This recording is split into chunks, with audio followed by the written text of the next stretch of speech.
Today I'm going to talk about Synchromax, general information and usefulness. This is a very important slide for me because I consider that the main objective of cardiac pacing is to achieve an adequate mechanical synchrony through the application of an electrical stimulus. As you know, mechanical synchrony is measured by echo, but how do we measure the electrical synchrony? At present, we don't have a clear definition of electrical synchrony. In some studies, it is evaluated through the QRS duration, the 12-lead ECG axis change, the left ventricular activation time, or LVB correction. But all these measures have not been efficient and accurate in assessing what electrical synchrony really is. So this is a big concept for me that I consider that it is necessary to redefine what electrical synchrony is and to establish a parameter that serves as a target against which outcome of physiological stimulation therapy can be measured.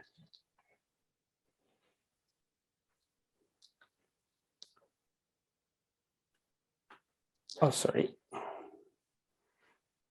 We have been working this topic for many years because we believe that physiological stimulation must be simple, safe, and efficient. With Synchromax, we took all the information provided by the electrocardiogram, we process it, and we obtain two curves that represent the electrical activity of the septum and left ventricular lateral wall. And in this process, we use a cross-correlation model. This information is fast, it's in real time, varies bit by bit, and it's not operator dependent. This is the basis of Synchromax. Synchromax is a novel device for non-invasive assessment of cardiac electrical synchrony. As you know, it was created by Dr. Daniel Ortega. We have been working in this project for for at least 12 years. Nowadays, it is an indispensable tool in our daily practice. This is the main feature of Synchromax. Synchromax is portable and practical. Everybody can use it. Everybody understands. You don't need any special training. The results are reproducible and non-operator dependent. A doctor and even a technician can do it. It is very easy, as you know, if you try it. This is the evolution of Synchromax. Synchromax at the beginning was a big box connected to a laptop. Then our engineers developed a small box with wireless connection, but nowadays this small box was integrated to a laptop as a unique device. This is the ExoSynchromax that you have. And how does it work? This is the main question. The only thing you have to do is to connect a patient, as you usually do with a 12-lead ECG. But the most important thing is that you need to connect 5 leads, both arms, both legs, and B6.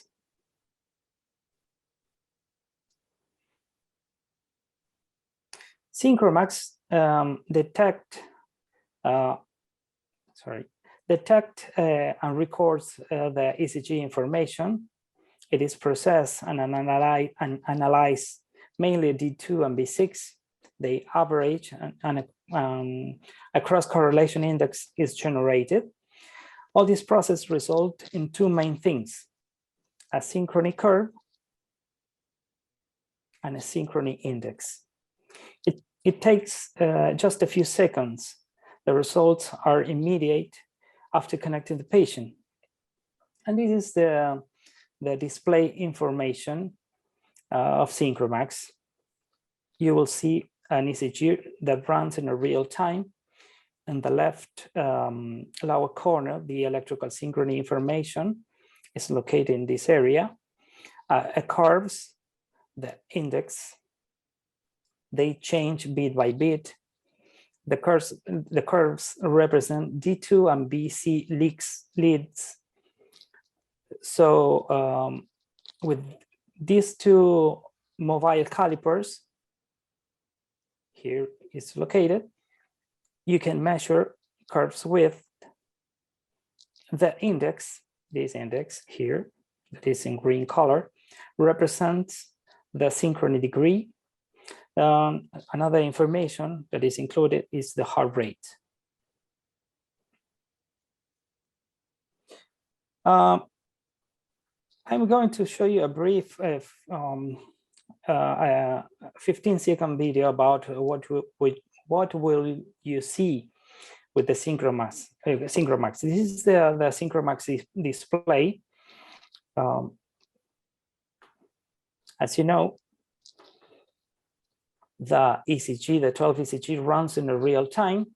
Asynchrony curves and a synchrony index is located in this area. In this case, this is just in the moment when the pacemaker is connected during an implant surgery. So I want to show you that synchrony curves change automatically when the QRS changes. The response is fast. It takes just a few seconds, as you will see. Here is connected the pacemaker, and the curves change immediately.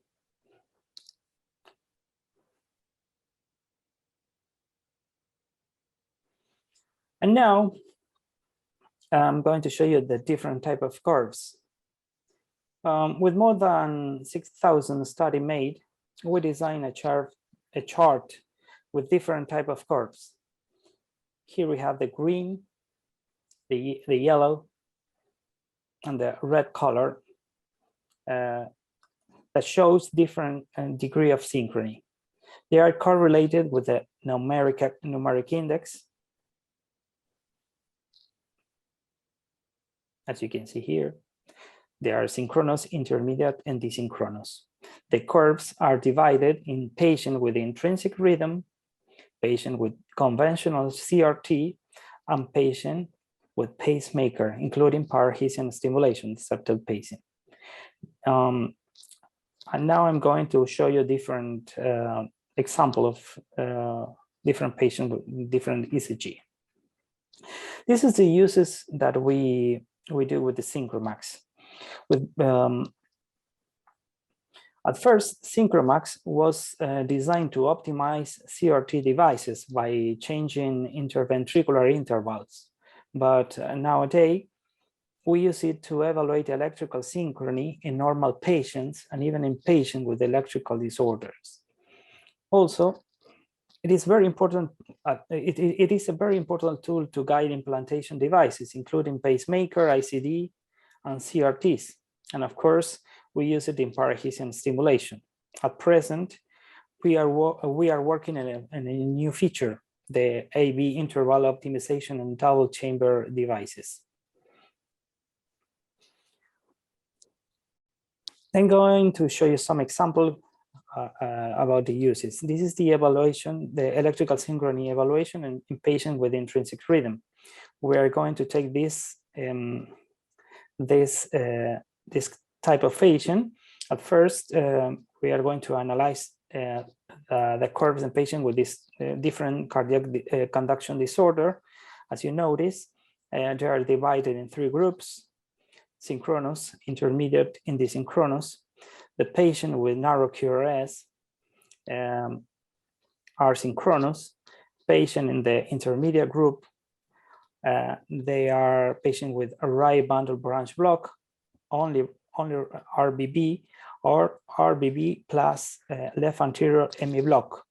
And in the desynchronous group are patient with left bundle branch block and some patient with right bundle branch block and left anterior ME block.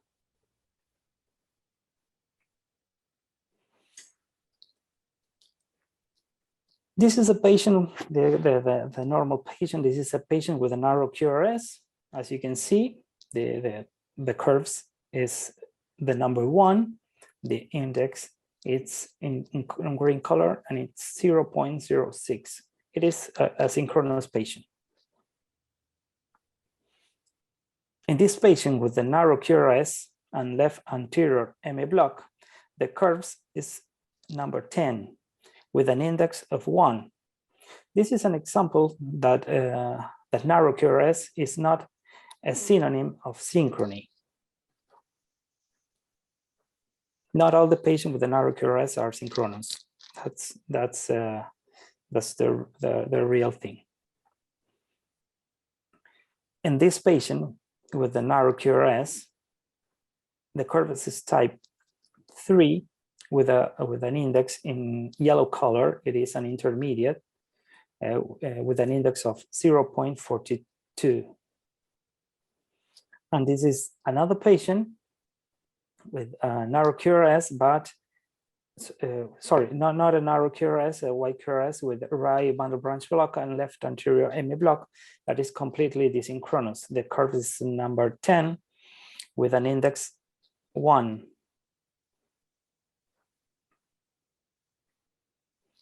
In this case, with right bundle branch block, the curves, it's a type 1, it's a number 1 curve with an index of 0.35. It is synchronous, and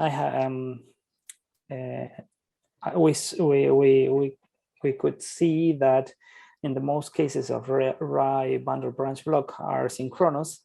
Maybe this is the reason why the CRT is not useful in this kind of patient. This is the classic left bundle branch block. The curve is number 6.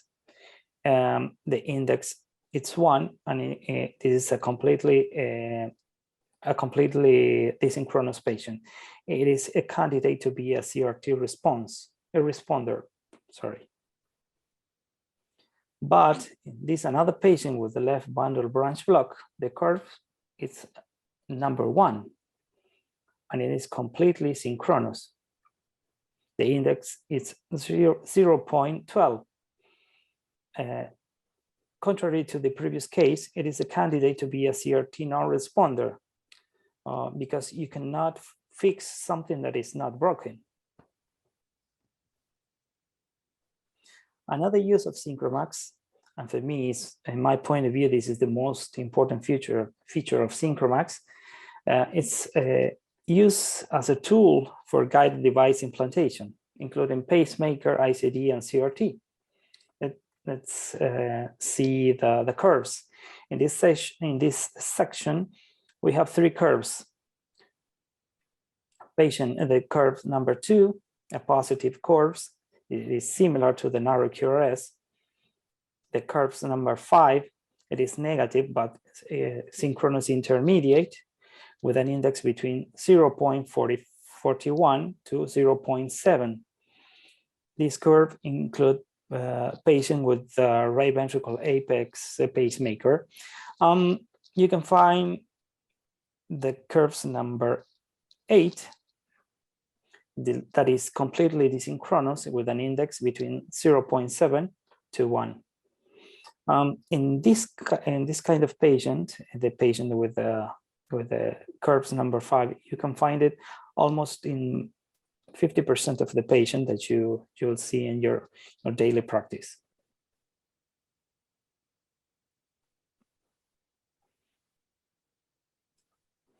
In this case, the patient has a pacemaker located in the right ventricle apex. This is the classic left bundle branch block. In the curves, it's number 6, and this is completely desynchronous. The index is 1. This is another case with a patient with the right ventricle apex, where the curves it's a number 5. The synchrony is intermediate because they have a synchrony index of 0.44. This is a left bundle branch block similar to the other one. And in this case, the patient has a pacemaker located in parahesian area. You can see a curve number 2 with an index of 0.17 in green color, similar to the narrow QRS, and this patient is completely synchronous. This is another patient with a pacemaker located in parahesian area. The curves, it's a number 2. The index is 0.32.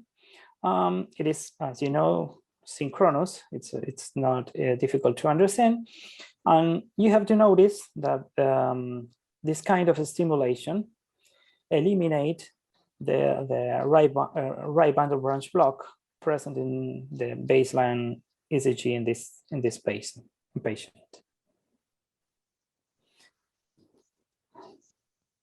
And now we are going to talk about CRT optimization. To do this kind of intervention, you have to modify the interventricular interval in the patient with conventional CRT. Let's analyze these two curves. You can find patient with optimized CRT. The curve is number 4, and it is an intermediate area. And the patient with the CRT not optimized, the curve is number 7, and it's with an index more than 0.71.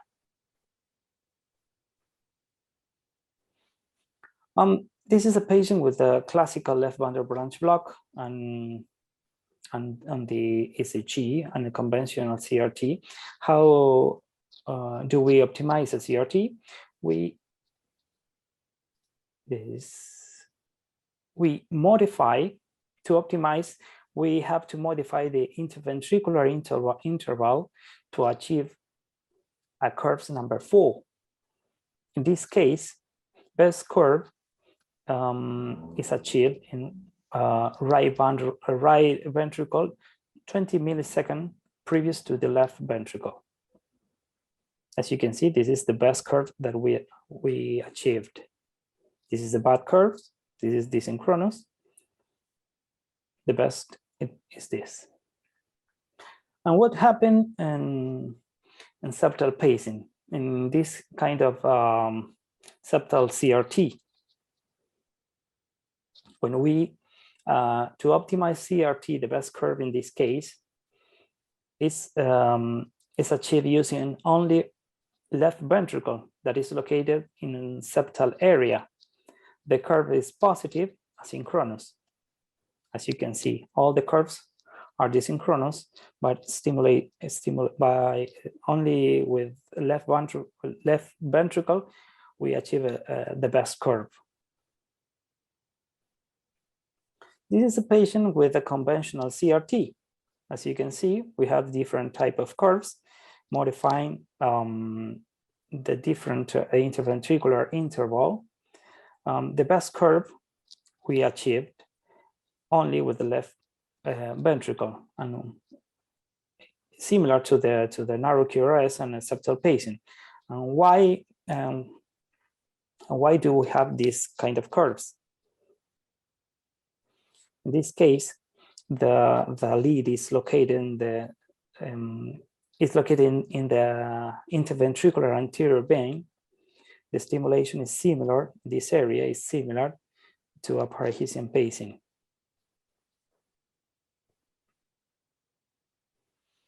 And finally, this is an example of a non-responder patient.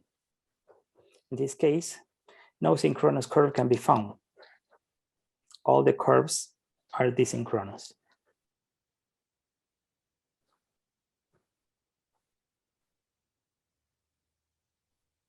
Finally, I would like to comment my point of view.